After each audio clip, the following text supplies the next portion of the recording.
கோட்டபாயவின் தனிப்பட்ட செயலாளருக்கு போலீசார் அழைப்பாணை. பொது தேர்தலில் போட்டியிடும் முன்னாள் கிரிக்கெட் வீரரின் மனைவி சிலிண்டர் சின்னத்தின் கீழ் போட்டியிட சுதந்திர கட்சி இணக்கம்.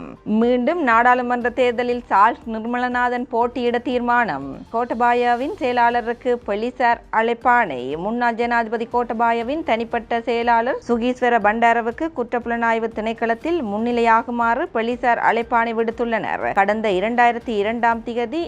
2022 ஆண்டு மார்ச் மாதம் 31 நுகேகொட பெங்கிரிவித அருகே அமைந்துள்ள முன்னாள் ஜனாதிபதி கோட்டபாய ராஜபக்ச அவர்களின் இல்லத்தின் அருகே பொதுமக்கள் ஒன்று கூடி எதிர்ப்பு ஆர்ப்பாட்டம் ஒன்றை முன்னெடுத்திருந்தனர். இதன்போது சிவில் உடையில் இருந்த சிலர் ஆர்ப்பாட்டத்தில் கலந்து கொண்ட பொதுமக்கள் மீது கடுமையாக தாக்குதலை மேற்கொண்டிருந்தனர். இந்த சம்பவம் தொடர்பான விசாரணைகள் தற்போது பதில் போலீஸ் மா அதிபரின் உத்தரவின் பேரில் துரிதமாக முன்னெடுக்கப்படவுள்ளது. அது தொடர்பான வாக்குமூலம் ஒன்றை பதிவு செய்து கொள்வதற்காகவே கோட்டபாய ராஜபக்ச அவர்களின் முன்னாள் தனிப்பட்ட செயலாளர் சுகீஸ்வர பண்டாரவிற்கு குற்றப்புலனாய்வு திணைக்களத்தில் முன்னிலைக்குமாறு போலீசார் அழைப்பு விடுத்துள்ளனர்.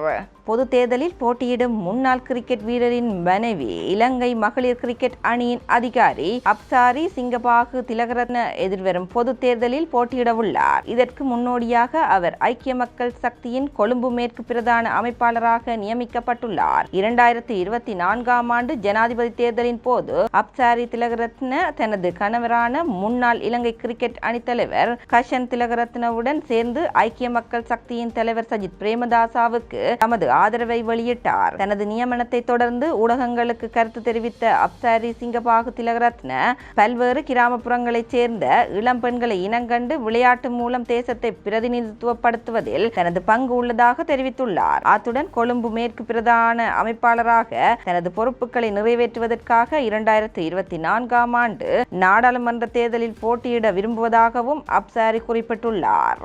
சிலிண்டர் சின்னத்தின் கீழ் போட்டியிட சுதந்திர கட்சி இணக்கம். ஸ்ரீலங்கா சுதந்திர கட்சியின் நிமல் ஸ்ரீபால டி சில்வா தலைமையிலான குழு பொது தேர்தலில் சிலிண்டர் சின்னத்தின் கீழ் போட்டியிட இணக்கம் தெரிவித்துள்ளது. ஸ்ரீலங்கா சுதந்திர கட்சியின் தலைவர் நிமல் ஸ்ரீபால டி சில்வா மற்றும் ஐக்கிய தேசிய கட்சியின் முக்கியஸ்தர்கள் இடையே நேற்று நடைபெற்ற பேச்சுவார்த்தையின் போது இந்த இணக்கப்பாடு எட்டப்பட்டுள்ளது. அதன் பிரகாரம் எதிர்வரும் பொது தேர்தலில் ஸ்ரீலங்கா சுதந்திர கட்சியின் நிமல் ஸ்ரீபால டி சில்வா, மஹிந்த அமரவீர, துமிந்த திசாநாயக்க, சாமர சம்பத் திசாநாயக்க உள்ளிட்ட குழுவினர் சிலிண்டர் சின்னத்தின் கீழ் போட்டியிட உள்ளனர். இதற்கிடையே முன்னாள் ஜனாதிபதி மஹிந்த ராஜபக்சவுக்கு ஆதரவாக ஸ்ரீலங்கா சுதந்திர கட்சியின் இன்னும் ஒரு தரப்பு எதுவித நிபந்தனைகளையும் இன்றி எதிர்வரும் பொது தேர்தலில் ஜனாதிபதி அனுரகுமார் திசாநாயக்க தலைமையிலான தேசிய மக்கள் சக்தியை ஆதரிக்க உள்ளதாக அறிவித்திருப்பமை குறிப்பிடத்தக்கது.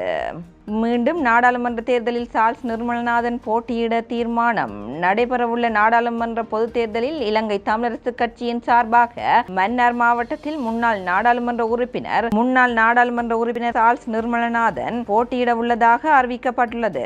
மேலும் கட்சி சார்பில் முன்னாள் வடக்கு மாகாண பிரதம செயலாளர் மன்னார் மாவட்டத்தை சேர்ந்த இளம் சட்டத்தரணி செல்வராசா டினேஷன் ஆகியோர் வன்னி தேர்தல் தொகுதியில் போட்டியிட உள்ளதாக தெரிவிக்கப்பட்டுள்ளது.